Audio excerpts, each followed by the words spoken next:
It was Christmas Eve, and snow was falling heavily across New York. Sarah Jenkins, 22, sat huddled in front of her computer screen, trying to finish a financial report in her small Brooklyn apartment. The light from the screen reflected her tired face, reflecting her loneliness. Her childhood fear of the dark always made her turn on the only night light. Her stomach growled, so she decided to order a pizza. The doorbell rang. She opened the door, and a cold wind blew in.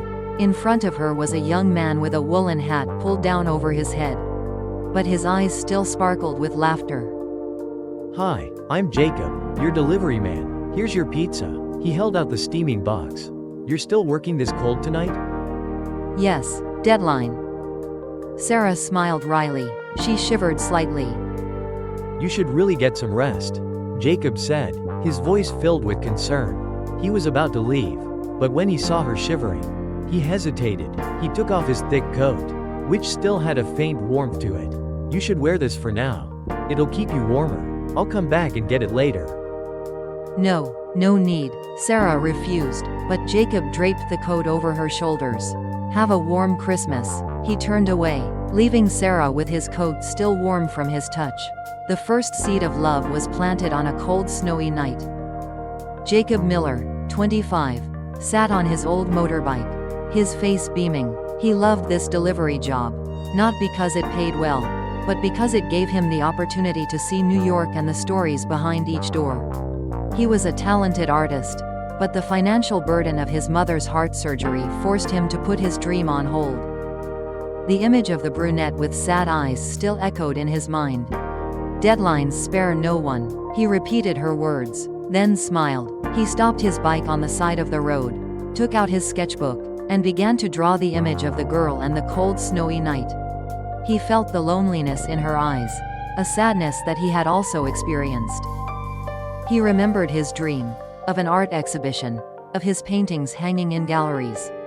He did not complain, but continued to try. He believed that all his efforts would be rewarded.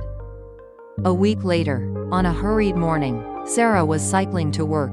She passed through a small alley and was suddenly hit by a taxi. She fell to the ground, her laptop and bag flying. In the middle of the busy traffic, she panicked, not knowing what to do. "Are you okay?" A familiar voice rang out. Sarah looked up. It was Jacob. He had stopped to help an old man cross the street, and had seen her accident. He was startled, and rushed to her side.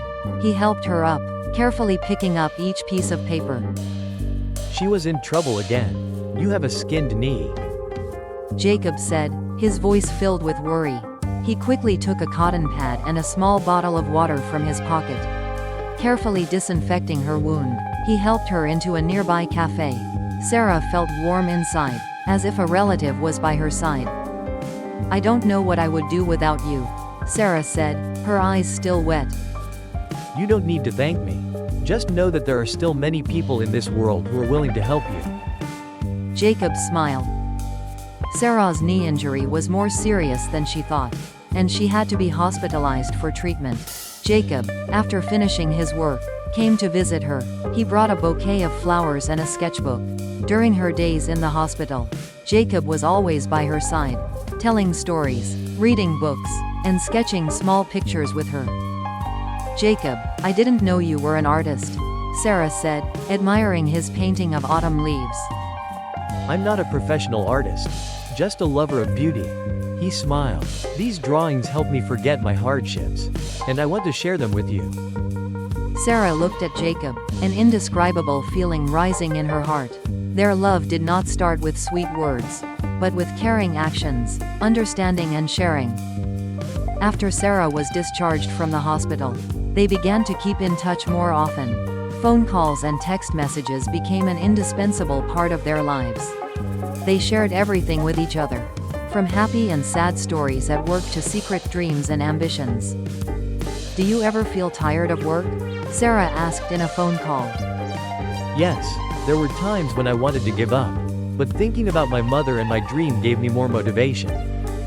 "Me too. Sometimes I feel like I'm just a number in the company. Worthless," Sarah said, her voice choked up. "No, you're not a number. You're Sarah, a strong woman with a good heart. You're valuable. Jacob's words were like a spiritual medicine, helping Sarah feel more confident. She realized that she was no longer alone, because there was someone who was always by her side, understanding and encouraging her. On the weekend, they decided to meet at a small cafe that they both loved. This was the first time they met each other not in an unexpected situation. Jacob was waiting. He was wearing a simple t-shirt. On the table were a book and a sketchbook. Sarah came. She was wearing a simple dress, but still very beautiful.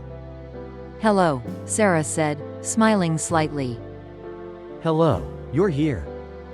They talked a lot, from funny stories about work to personal interests. They both felt comfortable and happy when they were together. They realized they had more in common than they thought. You know, I think we're meant to be. From the first time I met you, I knew you were special. "Me too," Sarah said, her heart swelling with happiness. "I'm so glad I met you." The first date ended, but it opened a new chapter in their lives. After their first date, Sarah and Jacob were no longer strangers. They started to keep in touch more often, not just through text messages or phone calls, but also through random meetings.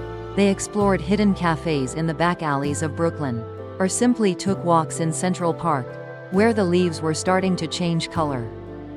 One afternoon, as they sat on a bench, Jacob took out his sketchbook and started drawing. He sketched couples walking, old people feeding pigeons, and Sarah engrossed in a book. "You drew me really well," Sarah said, when she saw her drawing. Jacob smiled. I'm just repainting the beauty of New York, and the beauty of you. Jacob's words melted Sarah's heart. He didn't say sweet words, but the sincerity in his every word, every look, made her feel warmer than ever. She realized that her world was not only dry numbers, but also had the bright colors that Jacob brought. One evening, Jacob and Sarah had dinner together at a small restaurant. Jacob looked at Sarah. His eyes suddenly became quiet. He said, his voice full of hesitation, I want to tell you something. This shipper job is not my dream. Sarah listened quietly. Jacob talked about his dream of becoming an artist, and about the financial burden of his mother's heart disease. He had to put his passion on hold to make ends meet. I really want to paint, but I don't have time, nor money to buy paint, brushes. My mother is my everything. Sarah took Jacob's hand, her voice full of understanding. I understand. You're not alone. Jacob, you're a good son, and I believe in your dream. One day, you'll be a great artist.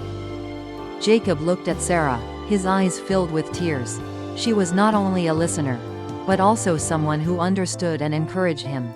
Sarah gave him a new belief, a new hope for the future. One night, while they were watching a movie at Sarah's apartment, suddenly there was a small explosion. The fuse in the apartment blew. The whole room was plunged into darkness. Sarah panicked. She jumped up, trying to breathe but couldn't. Her childhood fear of the dark returned. Jacob, seeing Sarah panic, rushed to her side. He hugged her tightly, reassuring her. Sarah, calm down. I'm here. It's okay. It's just a power outage. Sarah trembled, tears streaming down her face. Jacob, I'm afraid of the dark. I've been afraid since I was little. I can't breathe. Jacob gently stroked her hair, his voice filled with tenderness. Tell me, what happened? Sarah told him about the accident when she was a child, when she was trapped in a dark room. Since then, she had a fear of the dark and small spaces. She was afraid of being alone. Jacob whispered, holding her tightly. Don't be afraid. I'm here. I'll always be with you. And together we'll overcome this fear. Jacob lit candles, creating a cozy atmosphere. He told her funny stories, sang her a lullaby. That night, Sarah was no longer afraid, because she knew that there was someone who was always by her side, understanding and protecting her. From that night on, their relationship became deeper. They began to spend more time together. Jacob often came to Sarah's apartment, cooked simple meals for her. He helped her clean the house, repaired broken items. Once, they went shopping together at a local market. They picked vegetables together, and talked about the trivial things in life. Jacob, who was always busy with work, now felt peaceful and happy when he was with her. Sarah was the same. She no longer felt lonely. Jacob brought her a colorful, loving life. She realized that happiness is not about luxury, but about simple, small things, when you are with the person you love. One afternoon, Sarah returned home after a stressful day at work. She was reprimanded by her boss for a small mistake in the report. She felt tired, depressed and disappointed in herself. Jacob came and saw Sarah sitting curled up on the sofa, her face sad. He came to her and gently hugged her. He asked, his voice filled with worry. "What's up?" Sarah burst into tears. "I did wrong. My boss scolded me. I feel so useless," Jacob said, taking her hand. "No, you're not useless. You're a very good person. Everyone makes mistakes. The important thing is that you get up and try again." Jacob da dan ka buoi toi du da dong vien Sarah. An da noi voi ko nung kao choyen vui. Ju ko quen di noi buon. An da o ben ko. Ju ko lay lai tin than. Sarah cam thay biat on vi ko an o ben gun. Kuoi tuan. Jacob va Sarah kung nhau di dao tai mo kong vien ko viu gom hoang hun dep nyat New York. Ho nagoi tren mo chiak gi da. Gom nin an mat troi lan dan sao nung toa na sao tang. Kung gun lang man va yen bin. Jacob, m cam on nv tat ka. Sarah noi, nam chat te an, no ko an, m moi nyan ra rang kwak song na kon nu ju tot dep. Jacob ki sang nin ko. An mat an tran nop yu thuong. Sarah, an kung fi cam on m. M da mang an sang vau kwak doi an. Jacob ni nong nong cam Sarah len. Va trao cho ko mo nu hun nong nan. Nu hun du kong kai la su dam mi. Ma kon la su dong cam. Su thou hu va loi wa se luon o ben nhau. Doi an hoang hun ruk ro. Hai tri tim da wa chung mo en hip dap. Tin yu kua ho da chom no. Sarah and Jacob's relationship grew closer and closer. Jacob decided it was time to introduce Sarah to his mother, the woman he loved and worried about the most. The meeting took place in a small coffee shop where Jacob's mother worked. She was a gentle woman, but her eyes were full of concern as she saw the obvious difference between the successful, well-dressed girl and her son. She said, a forced smile on her lips. "Hi, Sarah," she said. "My son Jacob has never introduced any girlfriends. You're the first." Sarah felt a little nervous. "Hello, ma'am. Jacob told me a lot about you." After a while of chatting, Jacob went to get more coffee. His mother looked at Sarah, her voice filled with sincerity but also unable to hide her worry. "Sarah, I know you are a good person. But you have a stable job, a bright future. Jacob is. He is just a delivery guy. I don't want him to hinder you. Nor do I want him to suffer for not being able to take care of you." Her words were like a bucket of cold water thrown at Sarah. She understood the feelings of a mother. But it also hurt that Jacob was judged only by his work.